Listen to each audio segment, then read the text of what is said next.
The text message came at 2:47 p.m. on a Tuesday while I was sentencing a man for failing to pay child support. Unknown number, Tennessee area code. Hi, Rachel. It's Stephanie. We need to talk about Emma. My hands went cold. The courtroom continued around me, the defendant pleading for leniency, the attorney arguing guidelines, the court reporter's fingers moving across the stenotype, but I couldn't hear any of it. Stephanie. Emma's birth mother. I hadn't heard from her in 5 years, not since she'd signed the adoption papers in this very courthouse, walked out of my life, and left me holding my newborn daughter. Another text appeared. I made a mistake giving her up. I want my daughter back. We should talk before I contact my lawyer. The phone nearly slipped from my hands. My name is Rachel Morrison. I'm 37 years old. I'm a family court judge for Davidson County, Tennessee. I've presided over approximately 200 adoption cases in my 8 years on the bench. I know adoption law better than almost anyone in this state. And I know that I want my daughter back from a birth mother 5 years after finalization is every adoptive parent's worst nightmare. I somehow got through the rest of the hearing, issued the sentencing, called a 15-minute recess, and locked myself in my chambers. My hands were shaking as I pulled up Stephanie's contact information from 5 years ago. The phone number was different, but I recognized the name in my case files. Stephanie Chen, age 24, at time of adoption 29. Now, chose us from 3 couples the adoption agency presented, said she wanted Emma to have a stable family with a judge for a mother. I thought it was fate, a birth mother specifically choosing me because of my profession, because she trusted the legal system, because she wanted her daughter raised by someone who understood family law. Now I wondered if she'd chosen me because she'd planned this all along. Another text, I know you're in court. Call me when you can. This is important. It's about Emma's future. Emma, my daughter, 5 years old, kindergarten at Hillsborough Elementary, obsessed with dinosaurs and the color purple, missing her 2 front teeth, completely unaware that the woman who gave birth to her even existed. I'd told Emma she was adopted, age-appropriate conversations. Your birth mother loved you very much, but couldn't take care of a baby, so she chose mommy and daddy to be your parents. Emma had accepted this with the easy understanding of a child who'd never known anything else. She called me mommy. She didn't know Stephanie's name, didn't know what she looked like, had no memory of anyone but me and my husband David as her parents. And now Stephanie wanted her back. I pulled Emma's adoption file from my personal records. I keep copies of everything, occupational hazard of being a judge. The file was thick. Home study, background checks, medical records, counseling documentation. Stephanie's signed consents. The adoption had been finalized in Davidson County Probate Court on August 15, 2019, Judge Patricia Williams presiding, irrevocable under Tennessee law once finalized, except Tennessee Code Annotated Section 36-116 allows birth parents to challenge adoption finalization within 10 years if they can prove fraud, duress, or lack of informed consent. We were at year 5, well within the statute of limitations. My phone rang. The same unknown number. I answered, "This is Rachel Morrison." "Rachel, thank you for calling back." Stephanie's voice was bright, friendly, like we were old friends catching up. "I know this must be a shock. What do you want, Stephanie?" "I want to see my daughter. I made a mistake. I was so young when I gave her up. I was pressured. I didn't understand what I was signing. I've gotten my life together now, and I want Emma back." Every word was carefully chosen. Pressured, didn't understand, the exact language used in contested adoption reversals. The adoption was finalized 5 years ago, I said, keeping my voice level. You signed voluntary relinquishment. You had counseling. You had legal representation. You had a 10-day revocation period and didn't use it. Under Tennessee law, the adoption is final and irrevocable. That's not entirely true, though, is it? Stephanie's voice shifted. Less friendly, more calculated. You're a family court judge. You know there are exceptions. Fraud, coercion, lack of informed consent. I wasn't in my right mind when I signed those papers. I was depressed. Postpartum. The agency pressured me. That's not what your signed statements say. You had 3 separate counseling sessions confirming your decision was voluntary and informed. I lied in those sessions because I felt I had no choice. I was broke, scared. The agency made it seem like adoption was my only option. This was a script. Someone had coached her on exactly what to say. Stephanie, what do you really want? Silence on the other end. Then I want what's best for Emma, and what's best for Emma is to be with her real mother. The words hit like a physical blow. Real mother. I am her real mother, I said quietly. I'm the one who's been up with her every night for 5 years. I'm the one who taught her to read. I'm the one she runs to when she's scared. You gave birth to her. I'm raising her. Those are 2 different things. The court might not see it that way, especially if I can prove the adoption should never have been finalized. Is that a threat? It's a reality. Rachel, I don't want to fight you in court. I know that would be traumatic for Emma. So I have a proposal, a private arrangement. You pay me $500,000 and I'll sign away my parental rights permanently. No court, no publicity, no disruption to Emma's life. There it was. Not a grieving birth mother wanting her child back. Extortion? You're asking me to pay you $500,000, or you'll try to take my daughter. I'm asking you to compensate me for the emotional distress of giving up my child. Think of it as retroactive birth mother expenses. And in exchange, you get absolute security that I'll never contact Emma or challenge the adoption again. That's extortion, Stephanie. That's negotiation. You're a judge. You understand settlements. This is better for everyone. Emma keeps her stable life. You keep your daughter. I get compensated for my pain. Everyone wins. And if I refuse, then I file a petition to set aside the adoption. I've already consulted with an attorney, Glenn Whitmore. He specializes in adoption reversals. He thinks we have a strong case based on the coercion and mental health issues I experienced. Once I file, it becomes public record. Your colleagues will see it. Emma's school will find out. Other families at the courthouse. Can you imagine Emma learning from a news article that her real mother is trying to get her back? My stomach turned. You wouldn't do that to her. I don't want to. That's why I'm offering you the private option. 500,000. I disappear forever. Everyone's happy. I need time to think. You have 48 hours. After that, Glenn files the petition. She paused. Rachel, I know you love Emma. I know you think of her as your daughter, but legally, biologically, she's mine. And Tennessee law gives me rights. This doesn't have to be ugly. Just transfer the money, and I'm gone. She hung up. I sat in my chambers, staring at my phone, feeling my entire world tilt on its axis. Emma was mine. I'd held her 10 minutes after she was born. I'd been the first person to feed her. I'd walked the floors with her at 3 a.m. when she had colic. I'd kissed every scraped knee, celebrated every milestone, loved her with every cell in my body. And now someone was trying to buy her, or steal her, or both. I pulled up Glenn Whitmore's information. He was real. Mid-40s attorney with a practice focused on birth parent rights and adoption challenges. His website featured testimonials from birth mothers who'd successfully reunited with their children after contested adoptions. He was exactly the kind of lawyer you'd hire if you wanted to extort adoptive parents. My phone buzzed, a text from my husband David. Picking up Emma from school, home by 4:30. Love you. I looked at the photo on my desk. Emma's kindergarten picture, gap-toothed smile, purple dress she'd insisted on wearing, dinosaur necklace I'd bought her at the Natural History Museum. My daughter. I'd spent 8 years as a family court judge making decisions about children's best interests, terminating parental rights when parents were abusive, approving adoptions when birth parents voluntarily chose it, ruling on custody when marriages fell apart. I'd always believed the law protected children, that the system worked, that finalized adoptions meant security. Now someone was using that same system to threaten my family. But here's the thing about being a family court judge. I don't just know adoption law theoretically, I know it intimately. I know every case, every precedent, every statute, every loophole.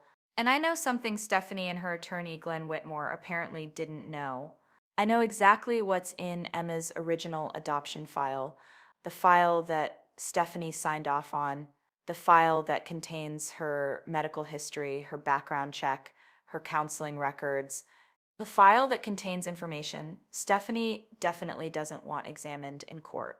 I pulled the complete file from my secure cabinet, not just the finalization papers, everything. The agency's initial assessment, Stephanie's intake forms, her medical records from the pregnancy. And there it was, page 47 of the birth mother health history. Question: have you used any drugs or alcohol during this pregnancy? Stephanie's handwritten answer: no. I have never used illegal drugs and did not drink during pregnancy. Signed and dated. I flipped to the medical records from her prenatal care, urine drug screens, 3 during the pregnancy. First trimester, positive for methamphetamine. Second trimester, positive for methamphetamine and marijuana. Third trimester, positive for methamphetamine. Emma had been born at 36 weeks, low birth weight, required NICU stay, had developmental delays in her first year that we'd worked through with early intervention therapists, all consistent with prenatal drug exposure. Stephanie had lied on her adoption application. She'd used methamphetamine throughout her pregnancy, exposed Emma to drugs in utero, and then falsified her health history to the adoption agency. I kept reading. The file included a background check, standard procedure. It showed Stephanie had 2 prior CPS investigations in Kentucky before moving to Tennessee, both for neglect of minor children. I pulled the details from the Kentucky CPS database. I have access as a family court judge. Stephanie had 2 other children, born in 2014 and 2016, both removed from her custody in 2017. Due to drug use and neglect, parental rights terminated in 2018. She'd moved to Tennessee 6 months later, got pregnant with Emma, chose adoption specifically because she knew CPS would take custody if she tried to parent again. She hadn't mentioned any of this to the adoption agency. The background check had only covered Tennessee records. Kentucky's database wasn't integrated at the time. This woman, who was now demanding $500,000, or she'd take back Emma, had lost custody of 2 other children for the exact same drug use that had damaged Emma in utero.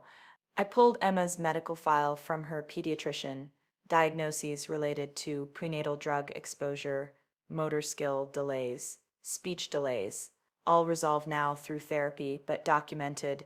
If Stephanie wanted to go to court and claim fraud or coercion in the adoption, she'd have to explain why she lied about drug use, why she didn't disclose her prior CPS history, why she falsified her health questionnaire. And I'd have to explain that Emma suffered documented medical harm because of Stephanie's prenatal drug use.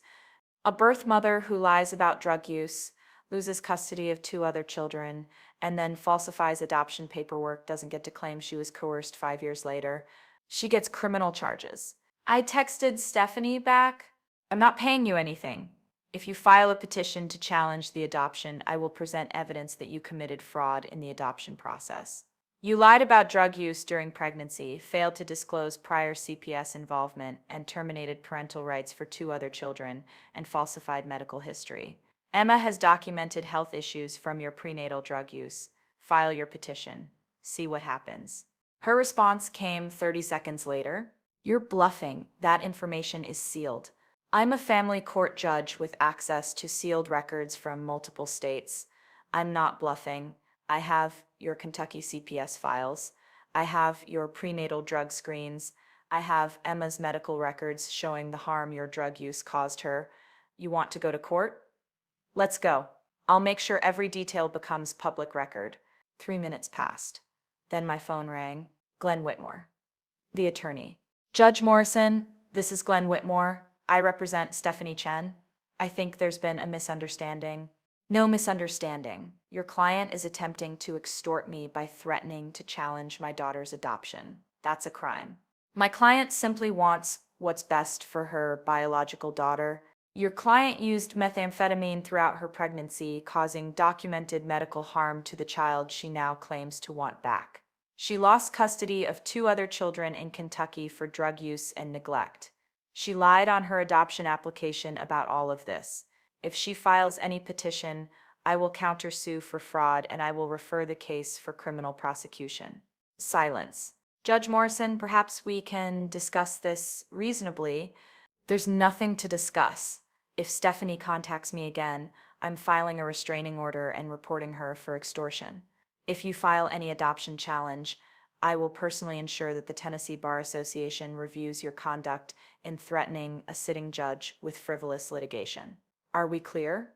Judge, I don't think you understand the situation. I understand perfectly. I've been a family court judge for 8 years. I've presided over 200 adoption cases.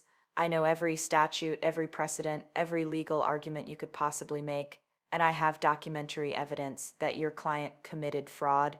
You want to try me? File your petition. I'll see you in court. I hung up. My hands weren't shaking anymore. I called my husband. David, we need to talk when you get home. Don't say anything in front of Emma. It's important. What's wrong? I'll explain when you get here. Just hug Emma extra tight today. Okay? When they got home, Emma ran to me like she always did. Purple backpack bouncing, gap-toothed smile. Mommy, we learned about Triceratops today. Did you know they had 3 horns? I scooped her up and held her tight.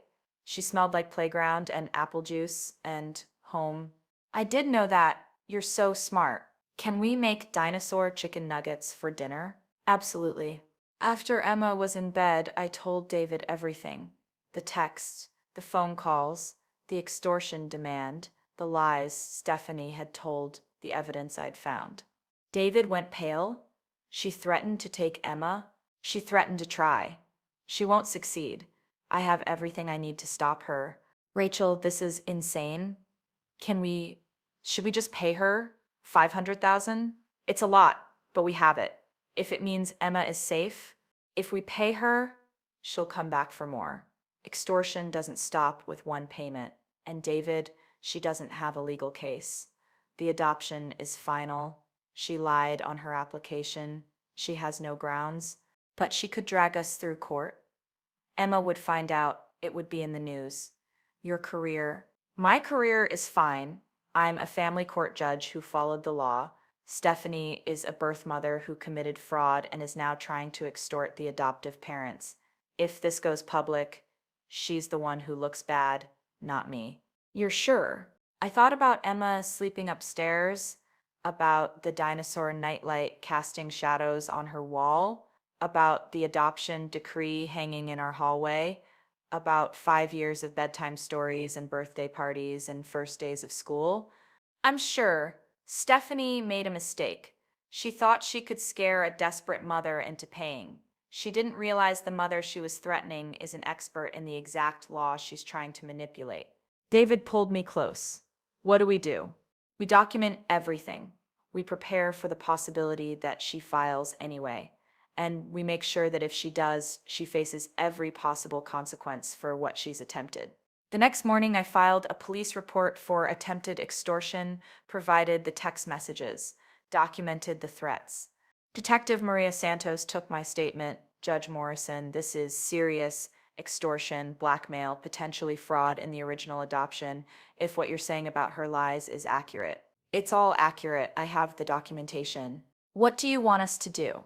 I want you to contact Stephanie Chen and Glenn Whitmore. Tell them there's an active criminal investigation.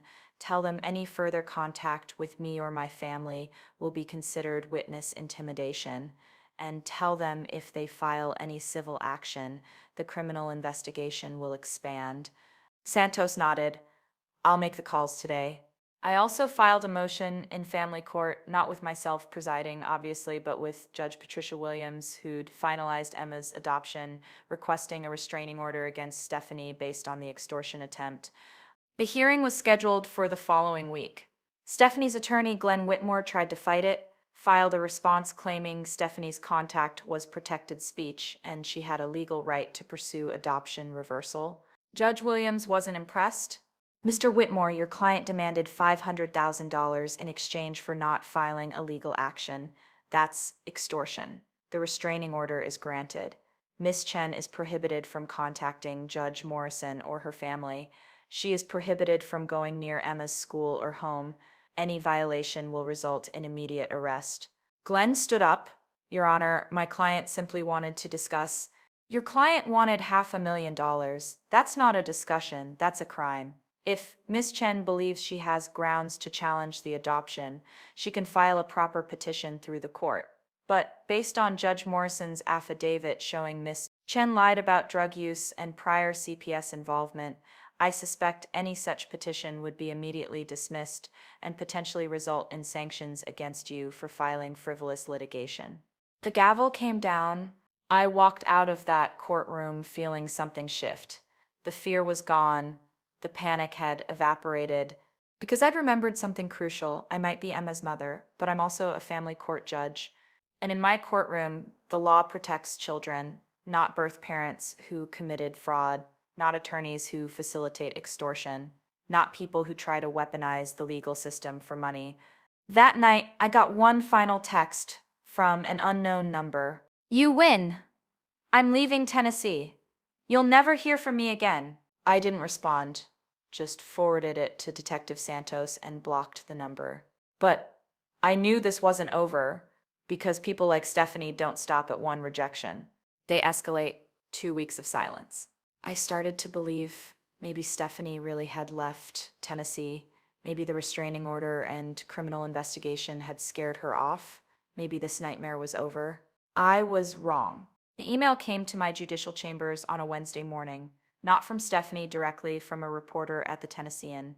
Judge Morrison, I'm writing a story about adoption practices in Tennessee and allegations that some adoptive parents use their professional positions to intimidate birth mothers who have second thoughts about relinquishing parental rights.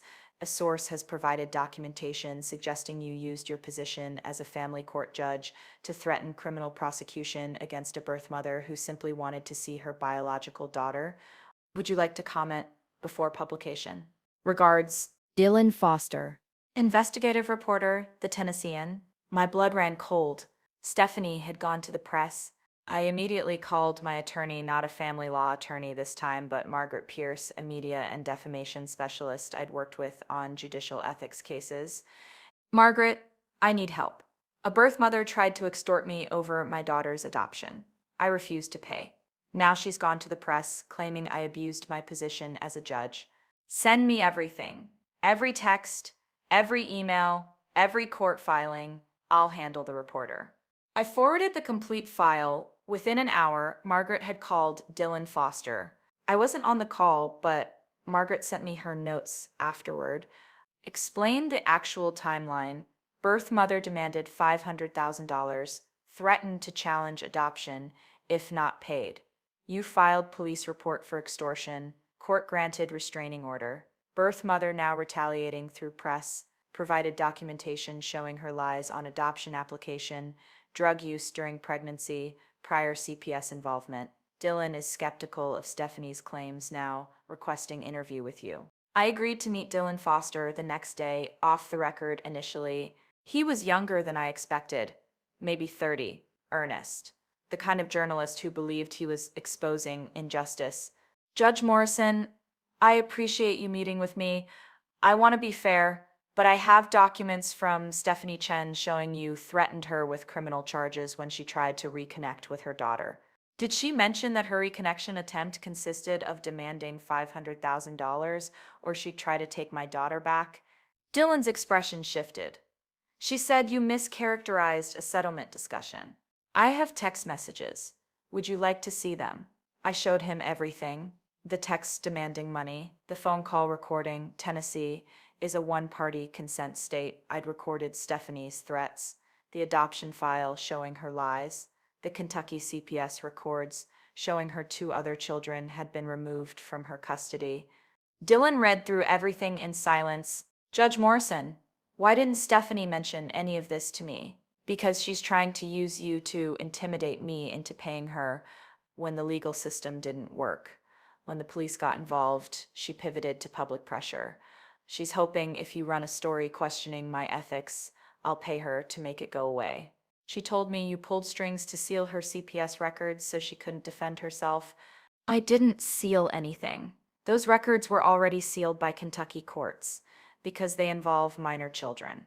I accessed them because I'm a family court judge investigating a potential threat to my daughter that's legal and appropriate. Dylan closed his laptop. I'm not running this story, at least not the version Stephanie wants me to run. What are you going to do? I'm going to investigate whether there's a pattern of birth mothers attempting to extort adoptive families using Tennessee's 10-year contestability statute. Because if Stephanie tried this with you, she's probably tried it with others. He was right. Over the next week, Dylan Foster identified 4 other families in Tennessee who'd been contacted by Stephanie Chen over the past 3 years. Family 1 adopted their daughter in 2017. Stephanie, not the birth mother, but claiming to be contacted them in 2020 demanding $200,000, or she'd exposed that the adoption was fraudulent. They paid her $75,000 to go away. Later discovered Stephanie had no connection to their daughter. She'd found their information through public adoption records and targeted them randomly. Family 2 adopted their son in 2018. Stephanie, again falsely claiming to be the birth mother, demanded $300,000 in 2021. They refused. She filed a fraudulent petition to challenge the adoption. It was dismissed when the real birth mother came forward to testify Stephanie was a stranger. Stephanie disappeared before criminal charges could be filed. Family 3 adopted twin girls in 2019. Stephanie contacted them in 2022, claiming to be the birth mother's sister, false and demanding $400,000 for medical expenses. The birth mother allegedly needed, they reported it to police, but Stephanie used a fake name and burner phones. Investigation stalled. Family 4 adopted their daughter in 2020. Stephanie approached them in 2023 with the same playbook. I'm the birth mother. I made a mistake. Pay me, or I'll take your child. They paid her $150,000. When they later tried to verify her identity, they discovered the real birth mother had died in 2021. Stephanie Chen wasn't a birth mother with regrets. She was a con artist who targeted adoptive families. Dylan published his investigation on a Sunday, front page of the Tennessean. Adoption extortion scheme targets Tennessee families, con artist poses as birth mothers to demand money. The article detailed everything: Stephanie's pattern, the families she'd targeted, the money she'd stolen, the fake identities, the fraudulent court filings, and Emma's case, how Stephanie had actually been Emma's birth mother this time, but had used the same extortion playbook, not realizing she'd targeted a family court judge who could recognize the fraud immediately. The article included a statement from Detective Santos. We are actively investigating Stephanie Chen for multiple counts of extortion, fraud, and filing false court documents. Anyone who has been contacted by Miss Chen should report it immediately. I thought the story would end there. Public exposure, criminal investigation. Stephanie would disappear like she had with the other families. Instead, she doubled down. 3 days after the article published, Stephanie filed a federal lawsuit. Not against me personally, she was smarter than that. Against the state of Tennessee, the adoption agency, and the family court system. She claimed the entire adoption had been a conspiracy, that I'd used my position as a judge to coerce her into giving up Emma, that the state had covered up my misconduct, that she was the victim of a corrupt system that protected wealthy, powerful adoptive parents over vulnerable birth mothers. She was represented by a new attorney, not Glenn Whitmore. He'd quietly withdrawn after the newspaper article exposed his involvement. This was Marcus Webb, a civil rights attorney who specialized in suing government agencies. The lawsuit demanded $10 million in damages and sought to void Emma's adoption. Marcus Webb held a press conference. This case is about power. Judge Rachel Morrison used her position to intimidate a young woman who'd made the heart-wrenching decision to place her daughter for adoption. When Stephanie Chen began to have second thoughts, as any mother might, Judge Morrison weaponized the legal system against her, threatened her with criminal charges, used sealed records to intimidate her, and now claims Stephanie is a criminal for simply wanting to be part of her biological daughter's life. The press conference went viral. TikTok videos with millions of views, Twitter threads about adoptive parents who steal children from birth mothers, Facebook groups calling me a monster who'd used my power to keep a mother from her child. None of them mentioned Stephanie's drug use, her prior CPS cases, her pattern of extorting other families, the $500,000 demand. They just saw powerful judge versus vulnerable birth mother. David came home and found me reading the comments on social media. You need to stop looking at those, he said gently. They're calling me a child thief. They're saying I should be disbarred. They're saying Emma should be returned to her real mother. They don't know the truth. The truth is in the court records. The newspaper article had all the evidence, but people don't care about evidence. They care about the narrative, and the narrative is that I'm the villain. Emma walked into the kitchen. She'd turned 6 2 weeks earlier, still obsessed with dinosaurs, still missing her front teeth, though one was growing back. Mommy, why are people saying mean things about you on the computer? My heart stopped. Emma, sweetie, where did you hear that? Madison's mom was talking about it at drop-off. She said you're in trouble for something about adoption. David and I exchanged looks. Emma, come sit with me, I said, pulling her onto my lap. Do you remember how we talked about how you're adopted? You're my mommy, but I grew in someone else's tummy. That's right. Well, the woman you grew in, her name is Stephanie. She made a choice a long time ago that she couldn't take care of a baby, so she asked Daddy and me to be your parents. Okay. Now Stephanie is saying she wants to change that choice, and some people think that's sad for her. But Emma, we're your parents. We've been your parents since you were born. Nothing is going to change that. Is Stephanie trying to take me? The question hit like a punch to the chest. No, baby. No, she can't take you. You're our daughter. The law says so. The court says so. And most importantly, you belong with us because we love you and we're your family. I don't want to go with Stephanie. I don't even know her. You don't have to go with her. I promise. After Emma went to bed, I called Margaret Pierce again. The lawsuit is garbage, Margaret said. Federal courts don't have jurisdiction over state adoption proceedings. Judge Morrison, this will be dismissed. But the PR damage is real. We need to respond. How? Tell your story, not through court filings, through the media. Let people understand what actually happened. I'm a sitting judge. I can't do press interviews about active litigation. Then let the evidence speak. I'll work with Dylan Foster to publish the actual court documents. The text messages demanding money, the adoption file showing her lies, the Kentucky CPS records, the other families she extorted. People need to see what Stephanie actually did. The Tennessean ran a follow-up article 2 days later. Judge in adoption lawsuit provides evidence of extortion plot. The article included screenshots of Stephanie's text demanding $500,000, excerpts from her adoption application where she'd lied about drug use, testimony from the families she'd scammed, Detective Santos' statement that criminal charges were pending. It included one quote from me, carefully vetted by Margaret. I am a mother who was threatened with the loss of my daughter unless I paid $500,000. I am also a family court judge who knows that adoption exists to protect children, not to enable extortion. I will fight this lawsuit with every legal tool available, and I will not stop until Stephanie Chen faces consequences for her actions. Public opinion started to shift. The viral TikToks got ratioed by videos explaining the actual facts. Twitter threads exposing Stephanie's scam pattern. Facebook groups supporting me instead of condemning me. But Stephanie wasn't done. 2 weeks later, she showed up at Emma's school. The principal called me at 10:30 a.m. Judge Morrison, we have a situation. A woman claiming to be Emma's birth mother is in our office, demanding to see her. Don't let her near Emma. I have a restraining order. Call the police immediately. We've already called them, but she's refusing to leave.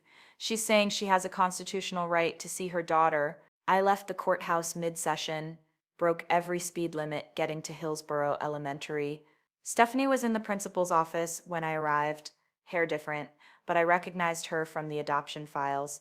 She looked exactly like she had 5 years ago, thin, jittery, the kind of nervous energy that came from either anxiety or drugs.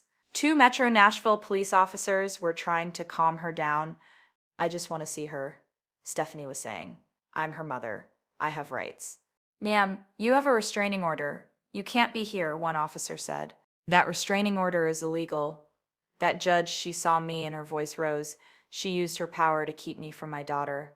I have a right to see Emma. You have a right to remain silent, I said coldly. Officers, I'm Judge Rachel Morrison. This woman has a restraining order prohibiting contact with me or my daughter. She's also under criminal investigation for extortion. I want her arrested. Judge Morrison, I understand you're upset, but maybe we can arrest her now? She violated a court order. That's a crime. Stephanie started crying, loud, theatrical sobs. You see, she's using her power. I'm Emma's mother. I just want to see my baby. Your baby is 6 years old and has no idea who you are. You're not her mother. You're a stranger who gave birth to her and then tried to sell her back to me for $500,000. Officers, arrest her. They did? Handcuffs? Read her rights? Walked her out of the school while she screamed about her parental rights and corrupt judges? Emma heard the commotion, came out of her classroom, and saw Stephanie being led away in handcuffs, screaming my name. I got to her before she could process what she was seeing. Emma, it's okay. Everything's okay. Who was that lady? Why was she yelling? That was someone who made some bad choices and broke the rules. The police are taking care of it. You're safe. She said she was my mother. I knelt down so we were eye level. I'm your mother. That lady is someone who knew you a long time ago, but she's not part of our family, and she's not allowed to come near you. The police made sure of that. Emma processed this with 6-year-old logic. Is she the one from my tummy? Yes. But Emma, being someone's mother, isn't about biology. It's about who takes care of you, who loves you, who's there every day. That's me and Daddy. Nobody else. Okay. She seemed satisfied. Then can we still have pizza for dinner?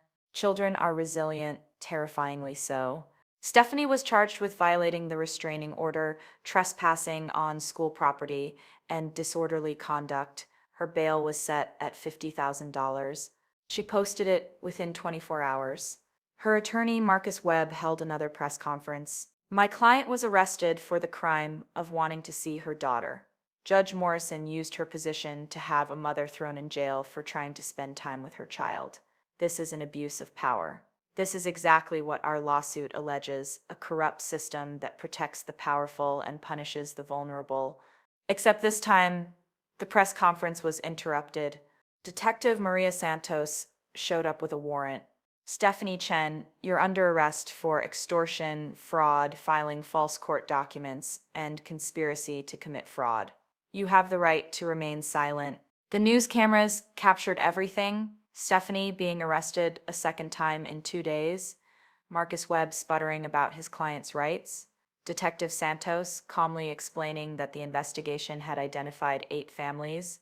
Stephanie had scammed over 4 years, totaling approximately $1.2 million in extortion payments. That night, Dylan Foster published another article, Adoption Lawsuit Plaintiff Arrested, Investigators Allege a Multi-State Extortion Scheme. The article detailed the full scope of Stephanie's crimes, the families across Tennessee, Kentucky, and Georgia, the fake identities, the fraudulent court filings, the systematic targeting of adoptive parents. It included one detail I hadn't known. Stephanie had specifically targeted families where at least one parent was an attorney or judge because she believed they'd be more likely to pay to avoid publicity. She thought my judicial position made me vulnerable. She was wrong. The federal lawsuit was dismissed 3 days later. The judge's order was scathing. Plaintiff Stephanie Chen has demonstrated a pattern of fraudulent conduct, including lying to adoption agencies, extorting adoptive families, and filing false legal claims. Her allegations against Judge Morrison are contradicted by substantial evidence, including her own text messages demanding payment. This lawsuit is frivolous, brought in bad faith, and sanctionable, dismissed with prejudice. Plaintiff is ordered to pay defendants' legal fees. Marcus Webb withdrew as Stephanie's attorney within hours. The Tennessee Bar Association opened an investigation into his conduct in filing the lawsuit despite knowing about the extortion evidence. Stephanie's criminal trial was scheduled for 6 months later. But 2 weeks before trial, Detective Santos called me. Judge Morrison, we have a problem. Stephanie's gone. Gone where? Unknown. She missed a check-in with pretrial services. Warrant issued for her arrest. But she's vanished. We think she's left the state. My stomach dropped. So she's just out there unpunished? We've issued a federal warrant. FBI is looking for her. But Judge Morrison, you need to be careful. People like Stephanie, when they run, sometimes they escalate. She blames you for everything. If she's desperate enough, you think she'd come after Emma? I think you should take precautions. Security at school, cameras at home, awareness of surroundings, just until we locate her. I hired private security, installed cameras, notified Emma's school that no one except David or I was authorized for pickup, taught Emma what to do if a stranger approached her. And I waited. 3 months passed, no sign of Stephanie. The FBI investigation continued, but she'd effectively disappeared.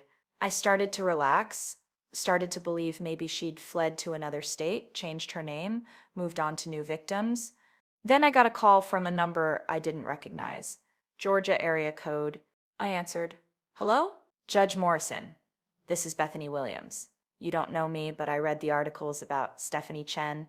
She contacted me 2 weeks ago claiming to be my daughter's birth mother and demanding money. I'm an attorney in Atlanta. I reported it to police, but they said they couldn't do anything unless she committed a crime in Georgia. Did you pay her? No, but I'm terrified. Judge Morrison, how did you stop her? And that's when I realized something. Arresting Stephanie wasn't enough. Charging her wasn't enough. Even convicting her wouldn't be enough. Because there would always be another Stephanie, another con artist who discovered that adoptive parents' fear of losing their children could be weaponized for profit. The system that was supposed to protect families was being exploited to terrorize them. And if I wanted to protect Emma, if I wanted to protect all the other families being targeted, I needed to change the system itself. I spent the next 6 weeks doing something I'd never done before. As a judge, I became an advocate. Not in my own case, that would be unethical, but for the system that had failed so many families. I reached out to every family Stephanie had targeted. Bethany Williams in Atlanta, the couple in Memphis who'd paid $150,000, the family in Knoxville who'd been too ashamed to report it, 8 families total across 3 states. I organized them, created a coalition. We called it Families Against Adoption Extortion, FAA. Our mission was simple: close the loopholes in adoption law that con artists like Stephanie exploited to terrorize families. I drafted legislation with the help of the Tennessee General Assembly's legal team, House Bill 2847, the Adoption Security Act. The bill had 4 key provisions. First, reduce the contestability period for finalized adoptions from 10 years to 2 years, bringing Tennessee in line with most other states. After 2 years, absent extraordinary circumstances like actual kidnapping, the adoption is final, period.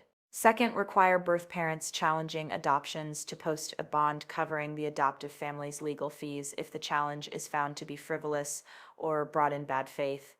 Third, make adoption extortion, demanding money in exchange for not challenging an adoption, a specific felony with mandatory minimum sentences. Fourth, create a database tracking individuals who file fraudulent adoption challenges, preventing them from targeting multiple families across state lines. I presented the bill to the House Judiciary Committee in March. The hearing room was packed. Adoptive families, adoption agencies, family law attorneys, and a few birth mother advocacy groups who opposed the legislation, arguing it would prevent legitimate challenges. I testified for 40 minutes. I'm here today wearing 2 hats, I began. I'm a family court judge who has presided over approximately 200 adoption cases, and I'm a mother who was extorted by a criminal posing as a concerned birth mother. I walked them through Stephanie's scheme, the $500,000 demand, the threats, the lies on her adoption application, the other families she'd scammed. This isn't about preventing legitimate birth parents from challenging improper adoptions, I said. This is about stopping criminals from weaponizing adoption law to terrorize families and steal money. Stephanie Chen isn't a mother who regretted her decision. She's a con artist who made $1.2 million by threatening to take people's children. Representative Maria Santos, no relation to Detective Santos, asked the question I'd been waiting for. Judge Morrison, critics say this bill would make it too hard for birth mothers who were genuinely coerced or defrauded to challenge adoptions. How do you respond? Representative, I respond with evidence. In my 8 years on the bench, I've seen exactly 3 cases where birth mothers challenged finalized adoptions. One was dismissed as frivolous within 30 days. One was Stephanie Chen's fraudulent filing against my family. And one was a legitimate case where a birth mother proved the adoption agency had lied to her, and that case was filed within 6 months of finalization, well within the proposed 2-year window.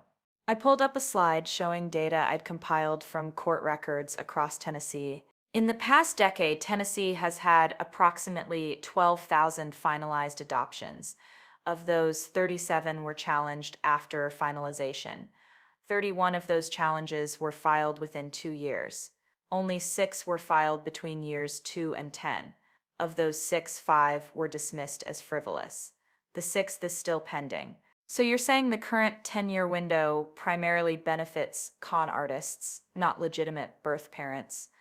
That's exactly what I'm saying. And the evidence proves it.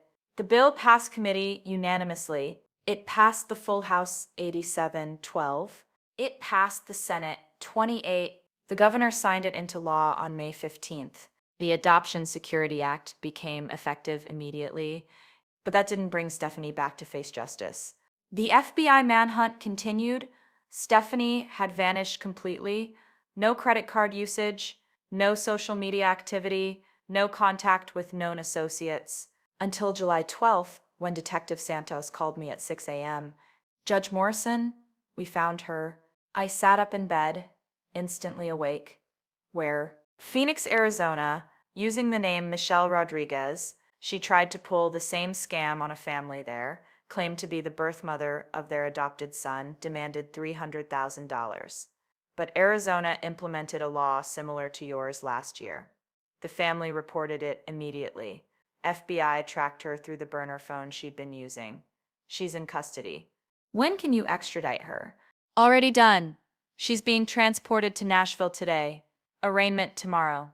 Judge Morrison, we got her. The criminal trial began in September. I wasn't allowed to preside.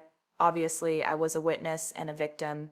The case went to Judge Patricia Williams, the same judge who'd finalized Emma's adoption and granted my restraining order. The prosecution was handled by Assistant District Attorney James Cooper, a veteran prosecutor who specialized in fraud cases. I sat in the courtroom every day of the trial, front row, so Stephanie would have to see me. The evidence was overwhelming. Text messages from Stephanie demanding money from 8 different families. Bank records showing deposits totaling $1.2 million over 4 years. Testimony from the families she'd scammed. Kentucky CPS records showing her prior children had been removed for neglect. Adoption files showing she'd lied about drug use during Emma's pregnancy. Expert testimony from Dr. Sarah Mitchell, a pediatrician, explaining the developmental issues Emma had experienced due to prenatal methamphetamine exposure. And my testimony. James Cooper walked me through the entire timeline: Stephanie's first contact, the escalating demands, the threats to take Emma, the federal lawsuit, the violation of the restraining order, the school incident. Stephanie's defense attorney, her 4th attorney, the others had all withdrawn, tried to paint her as a desperate mother driven by grief. Judge Morrison, isn't it possible that Miss Chen genuinely wanted to reconnect with her biological daughter? No. If she'd wanted to reconnect, she would have gone through proper legal channels. She would have filed a petition in family court. She wouldn't have demanded $500,000. But she did file a federal lawsuit. After her extortion attempt failed, and after I reported her to police, the lawsuit was retaliation, not a genuine custody claim. It was dismissed as frivolous. You're a powerful judge. Miss Chen is a vulnerable young woman. Don't you think the power imbalance influenced? Miss Chen is a career criminal who has extorted 8 families across 3 states. She targeted me because she thought my position as a judge made me more likely to pay to avoid publicity. She was wrong. The power imbalance is between a con artist and the families she terrorized. The jury deliberated for 3 hours. Guilty on all counts. Stephanie stood stone-faced as the verdict was read. No tears this time. No theatrical displays. Just cold acceptance that she'd finally been caught. Sentencing came 2 weeks later. Judge Williams looked at Stephanie over her reading glasses. Miss Chen, you have committed one of the cruelest crimes I've encountered in 30 years on the bench. You weaponized the deepest fear of adoptive parents, the fear of losing their children, for financial gain. You terrorized families. You traumatized children. You corrupted the adoption system that exists to protect vulnerable children. Stephanie's attorney started to speak. Judge Williams held up her hand. I've read the sentencing memoranda. I've reviewed the victim impact statements. I've considered Miss Chen's background, including the fact that she lost custody of 2 other children due to her own drug use and neglect. None of it excuses what she did here. Judge Williams opened the sentencing order. Stephanie Chen, you are hereby sentenced as follows. Count 1, extortion, 12 years in state prison. Counts 2 through 8, additional extortion charges, 8 years each to run consecutively, total 64 years. Count 9, filing false court documents, 5 years concurrent. Count 10, violating restraining order, 2 years concurrent. Count 11, fraud, 10 years consecutive. Total sentence, 86 years in prison. The courtroom went silent. Stephanie's face went white. 86 years. I'll die in prison. You terrorized 8 families and stole over $1 million. You attempted to extort a sitting judge. You violated a restraining order to stalk a 6-year-old child at her school. You are a danger to society, and you will remain incarcerated for the protection of adoptive families everywhere. Judge Williams set down the order. Additionally, you are ordered to pay restitution to all victims in the total amount of $1,247,000, plus legal fees incurred by the Morrison family and other victims. All assets you acquired through criminal activity will be seized and distributed to victims. The gavel came down. Stephanie was 63 years old. An 86-year sentence meant she would die in prison. As the marshals led her away, she looked at me one last time. I didn't look away. Outside the courthouse, reporters swarmed. Judge Morrison, how do you feel about the verdict? I feel relief, not just for my family, but for every adoptive family in Tennessee who can now sleep easier knowing that adoption extortion is being taken seriously. Do you think the sentence was too harsh? I think the sentence reflects the severity of terrorizing families and exploiting their love for their children. Stephanie Chen made over $1 million by threatening to take people's children. That deserves significant prison time. What message does this send? It sends the message that adoption exists to protect children, not to enable criminals. And it sends the message that families who fight back against extortion will be supported by the legal system. That night, I sat with Emma in her room, reading her bedtime story. She was 6.5 now, reading on her own at a 2nd grade level, still obsessed with dinosaurs, had moved on from purple to teal as her favorite color. Mommy, are you sad? She asked after I closed the book. No, baby. Why would I be sad? Because of the lady who said she was my mother. I heard Daddy talking about it. He said she went to jail. I pulled Emma close. I'm not sad about that, I'm relieved. That lady tried to do something very bad and now she can't hurt anyone anymore. Did she want to take me away? The question I'd been dreading. But Emma deserved honesty. She tried to, but Emma, listen to me. Nothing and no one can take you away from me and Daddy. The law says you're our daughter. The court says you're our daughter. And most importantly, you are our daughter, not because of biology or paperwork, but because we love you and we're a family. I know, Emma said simply. You're my real mom.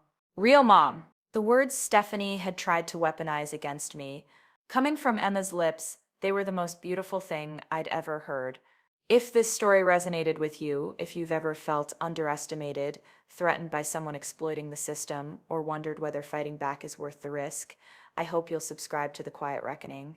This is where we tell the stories they don't want you to hear. Stories where documentation defeats corruption, where transparency wins over secrecy, and where ordinary people armed with nothing but the truth bring down systems built on lies. Hit that subscribe button because there are more reckonings coming, and trust me, they're just as satisfying as this one. Drop a comment below and tell me, if someone threatened your family, would you fight back publicly or try to handle it privately? I read every single comment. 6 months after Stephanie's sentencing, I received a call from the National Council for Adoption. Judge Morrison, we'd like you to speak at our annual conference. Your work on the Adoption Security Act has inspired similar legislation in 12 other states. Families across the country want to hear your story. I accepted. The conference was in Washington, D.C., 2,000 attendees, adoptive parents, birth parents, adoption professionals, attorneys, social workers.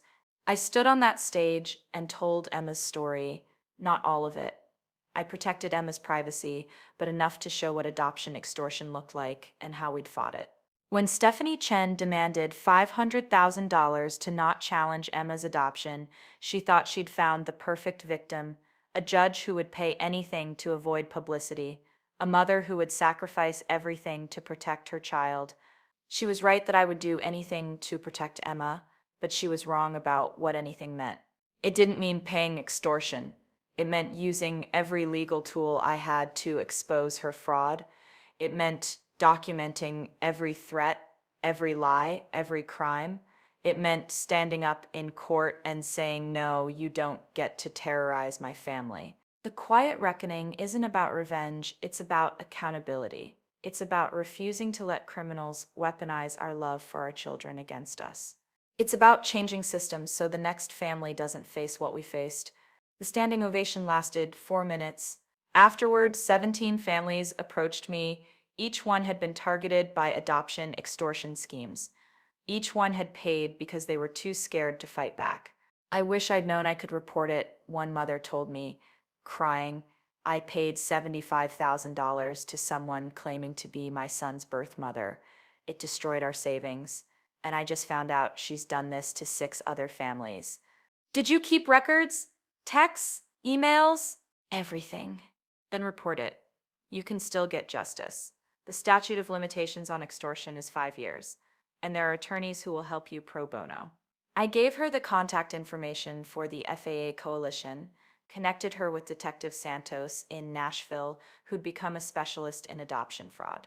3 months later, that woman's extortionist was arrested, charged with multiple counts across 2 states, sentenced to 32 years. That's when I realized the full impact of what we'd accomplished.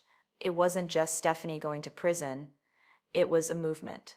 The Adoption Security Act had passed in 17 states now.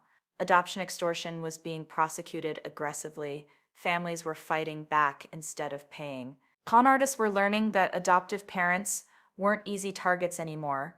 And Emma was growing up safe, secure, knowing that her family had fought for her and won. 2 years after Stephanie's conviction, I was appointed to the Tennessee Court of Appeals. Part of my confirmation hearing focused on the Stephanie Chen case and whether my personal experience had compromised my judicial objectivity.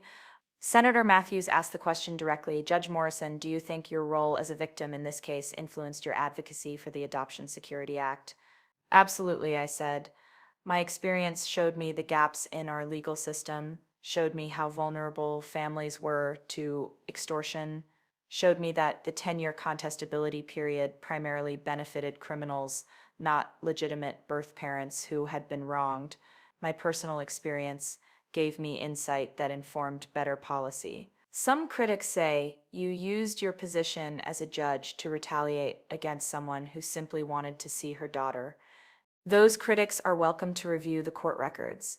Stephanie Chen demanded $500,000. She lied on her adoption application about drug use that harmed my daughter. She had previously lost custody of 2 other children. She extorted 8 families and stole over $1 million. This isn't a case of a mother wanting to see her child. It's a case of a career criminal being held accountable.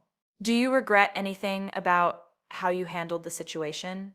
I thought about that, about the fear, the sleepless nights, the press conferences, the trial. the legislation. I regret that it took someone targeting a judge for the system to take adoption extortion seriously.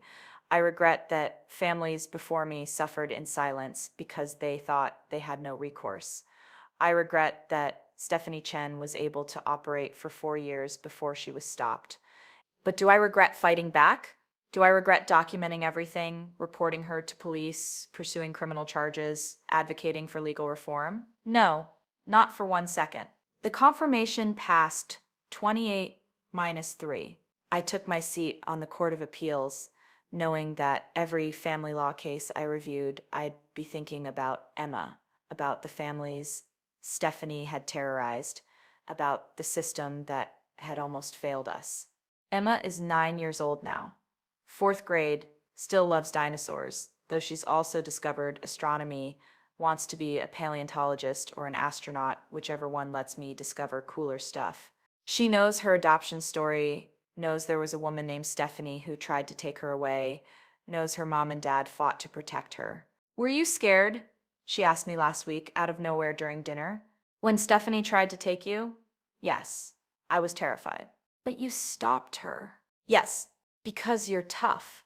I smiled because I love you, and because I knew the law, and because sometimes being tough means standing up to people who try to scare you, like a T-Rex. Exactly like a T-Rex. She went back to her mac and cheese, satisfied with this explanation. David reached across the table and squeezed my hand, because at the end of the day, that's what this was about. Not revenge against Stephanie, not professional vindication, not even legal reform, as important as that was. It was about a mother protecting her child and refusing to let anyone, birth mother, con artist, or system failure, take her family away.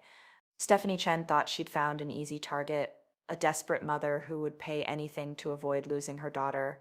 She was right that I would do anything to protect Emma. She just didn't realize that anything included using 8 years of family court experience to recognize extortion, document every crime, report her to police, testify at trial, draft legislation, and change the law in 17 states to protect families from predators like her.